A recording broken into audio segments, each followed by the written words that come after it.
Assalamualaikum warahmatullahi wabarakatuh. Selamat pagi anak-anak sekalian. Gimana kabarnya? Semoga kita semua selalu dalam keadaan sehat di tengah wabah COVID-19 yang semakin merajalela. Ingat anak-anak, stay at home tetapi harus tetap semangat belajar. Ketemu lagi sama Ibu di pelajaran sosiologi. Oke anak-anak, pada materi yang lalu kita sudah mempelajari tentang permasalahan sosial. Masih ada yang ingat tidak permasalahan sosial itu apa? Permasalahan sosial adalah segala realitas yang terjadi di dalam masyarakat yang mengganggu ketentraman masyarakat dan tidak sesuai dengan norma yang berlaku di dalam masyarakat. Permasalahan sosial, salah satu penyebabnya adalah adanya perbedaan dan kesetaraan sosial yang ada di dalam masyarakat. Nah, ini yang akan kita pelajari pada pertemuan kita kali ini. Kita akan membahas tentang perbedaan dan kesetaraan sosial. Kompetensi dasar kita pada pertemuan kali ini adalah memahami arti penting prinsip kesetaraan untuk menyikapi perbedaan sosial demi terwujudnya kehidupan sosial yang damai dan demokratis. Tujuan pembelajaran kita adalah yang pertama, memahami konsep perbedaan dan kesetaraan sosial. Yang kedua, mengidentifikasi perbedaan dan keberagaman sosial yang ada di masyarakat sekitar. Yang ketiga adalah mengidentifikasi sebab terjadinya diferensiasi sosial. Dan yang keempat adalah memahami bentuk-bentuk diferensiasi sosial. Oke, anak-anak silahkan perhatikan gambar di samping. Dari gambar di samping jelas bahwa Indonesia adalah negara yang majemuk. Keanekaragaman itu bisa dilihat dari banyaknya suku, agama, ras, dan juga jenis pekerjaan yang ada. Memang sangat sulit untuk bisa menyatukan perbedaan-perbedaan yang ada di dalam masyarakat. Tetapi dari gambar tadi kita bisa menarik kesimpulan bahwa perbedaan sosial di lingkungan sekitar kita hendaknya bisa menjadi sarana belajar bagi individu ataupun kelompok untuk saling menghargai dan menghormati. Melalui pembahasan materi kita kali ini, ayo kita bersama-sama membahas tentang perbedaan sosial yang ada di dalam masyarakat. Nah, coba perhatikan peta konsep di samping. Dari peta konsep tersebut, bisa kita tahu bahwa perbedaan dan keberagaman bukanlah sumber sebagai pemecah belah antar kita. Prinsip kesetaraan dan harmonisasi sosial menumbuhkan toleransi di dalam masyarakat. Di dalam masyarakat memang ada perbedaan dan ketidaksamaan sosial. Ketidaksamaan sosial itu terdiri dari ketidaksamaan sosial secara horizontal dan ketidaksamaan sosial secara vertikal. Berbicara tentang perbedaan di dalam masyarakat, maka kita akan berbicara tentang struktur sosial, diferensiasi sosial, dan stratifikasi sosial. Materi yang pertama kita adalah struktur sosial. Ada yang tahu apa itu struktur? Ya, struktur berasal dari kata straktum yang berarti menyusun ataupun membangun. Struktur sosial diartikan sebagai keseluruhan jalinan antar unsur-unsur sosial yang pokok, yaitu kaidah-kaidah sosial, lembaga-lembaga sosial, dan kelompok-kelompok sosial serta lapisan-lapisan sosial di dalam masyarakat. Ciri-ciri struktur sosial. Struktur sosial memiliki 5 ciri. Yang pertama yaitu bersifat abstrak. Abstrak artinya tidak nampak, tidak terlihat, tetapi bisa dirasakan melalui perilaku individu itu dalam masyarakat. Struktur yang kedua adalah mempunyai dimensi vertikal dan horizontal. Dimensi vertikal artinya adalah naik turun, sedangkan horizontal artinya sejajar. Ciri struktur yang ketiga adalah sebagai landasan sebuah proses sosial suatu masyarakat tersebut. Ciri yang keempat, bahwa struktur itu merupakan bagian dari sistem pengaturan tata kelakuan dan pola hubungan masyarakat itu. Dan ciri yang kelima adalah selalu berkembang dan berubah. Artinya di sini bahwa struktur sosial itu bersifat dinamis, tidak statis. yang selalu berkembang sesuai dengan perkembangan yang ada di dalam masyarakat tersebut. Oke, materi kita selanjutnya adalah tentang diferensiasi sosial. Ada yang tahu diferensiasi sosial tadi apa? Ya, diferensiasi sosial merupakan klasifikasi terhadap perbedaan-perbedaan atau penggolongan masyarakat secara horizontal. Horizontal di sini artinya sejajar, sama rata. Artinya di dalam masyarakat itu memang dibeda-bedakan, tetapi tidak ada nomor 1, 2, 3, dan seterusnya.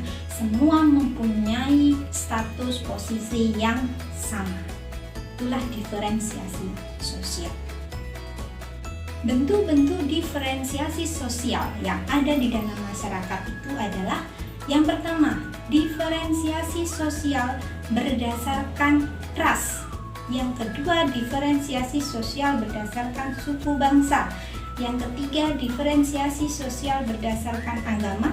Dan diferensiasi sosial berdasarkan jenis kelamin atau gender. Dan yang terakhir adalah diferensiasi sosial berdasarkan mata pencaharian. Diferensiasi sosial yang pertama adalah diferensiasi sosial berdasarkan ras. Ada yang tahu ras itu apa? Ras merupakan penggolongan manusia berdasarkan ciri-ciri fisik. Tadi sudah sekilas Ibu bahas tentang ciri-ciri fisik. Ras asli Indonesia itu adalah Malayan Mongoloid, di mana memiliki ciri-ciri yaitu kulitnya sawo, mata, tubuhnya sedang, dan rambutnya lurus. Oke anak-anak, tugas kalian yang pertama adalah mengapa keberagaman ras dikategorikan sebagai diferensiasi sosial. Oke, lanjut kita ke bentuk diferensiasi sosial yang kedua. Bentuk diferensiasi sosial yang kedua yaitu diferensiasi berdasarkan suku bangsa atau biasa kita sebut dengan istilahnya etnik ataupun etnis. Suku bangsa ataupun etnis merupakan hasil dari sistem kekerabatan yang lebih luas. Masyarakat dengan sistem kekerabatan ini tetap percaya bahwa mereka memiliki ikatan darah dan berasal dari satu nenek moyang yang sama. Jumlah etnis ataupun suku di Indonesia itu sangat banyak sekali, ya kan? Keanekaragaman yang terjadi tersebut adalah kebudayaan kita yang tidak dimiliki oleh negara-negara yang lain.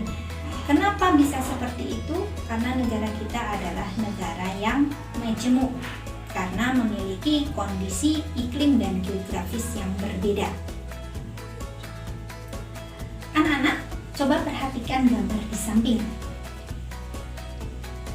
Dari gambar tadi, coba tugas kalian yang kedua adalah berdasarkan gambar tadi, tahukah kalian semua itu merupakan rumah adat yang berasal dari etnis mana?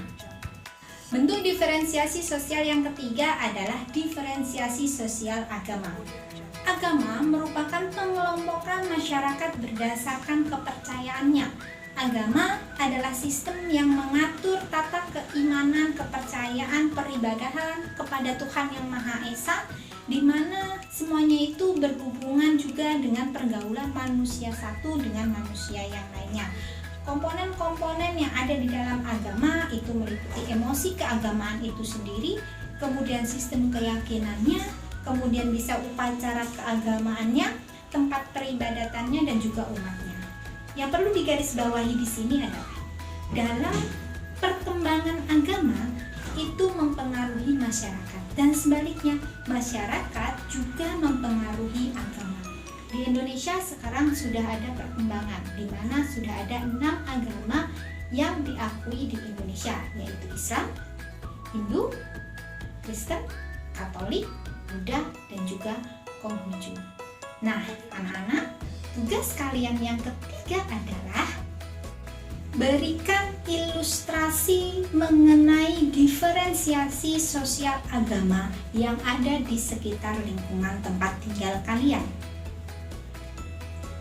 Masuk ke bentuk diferensiasi sosial yang selanjutnya, yaitu diferensiasi sosial berdasarkan jenis kelamin dan juga gender.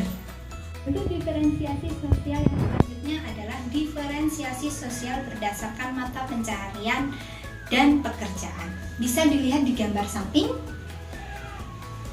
Ya, apabila dicermati, gambar tersebut itu merupakan realitas yang ada di sekitar kita, di mana memiliki keberagaman profesi dan juga mata pencaharian seperti pada gambar tadi. Di situ bisa kita tarik kesimpulan bahwa tiap-tiap mata pencaharian itu bersifat setara, horizontal ataupun sejajar. Karena satu mata pencaharian dan mata pencaharian yang lain itu tidak dapat dibandingkan karena saling melengkapi sesuai dengan skill mereka masing-masing. Oke anak-anak, inilah materi tentang perbedaan sosial yang ada di dalam masyarakat. Kita bisa menarik kesimpulan bahwa di dalam masyarakat itu memang ada yang namanya perbedaan dan ketidaksamaan sosial. Ketidaksamaan sosial terdiri dari ketidaksamaan sosial horizontal dan ketidaksamaan sosial vertikal. Dalam berinteraksi dengan masyarakat yang berbeda-beda, kita harus menerapkan prinsip kesetaraan agar tercipta harmonisasi sosial, yaitu suatu kondisi di mana individu sejalan dan serasi, sehingga setiap anggota masyarakat dapat menjalani hidup secara baik sesuai kodrat dan posisinya di dalam masyarakat. Oke anak-anak, ketidaksamaan sosial terdiri dari horizontal dan vertikal. Ketidaksamaan horizontal itu yang disebut dengan diferensiasi sosial. Ini yang kita bahas pada pertemuan kali ini. Dan ketidaksamaan sosial yang kedua secara vertikal itu yang disebut dengan stratifikasi sosial. Itu yang akan kita bahas pada pertemuan selanjutnya. Anak-anak silakan mempelajari dan mempersiapkan materi stratifikasi sosial untuk pertemuan selanjutnya. Ingat, jangan lupa mengerjakan tugas yang diberikan pada LKPD yang sudah disiapkan. Dan jawaban bisa dikirim melalui grup WhatsApp yang sudah disiapkan. Ya, materi dari Ibu. Terima kasih sudah mengikuti pembelajaran kita pada hari ini. Ibu akhiri.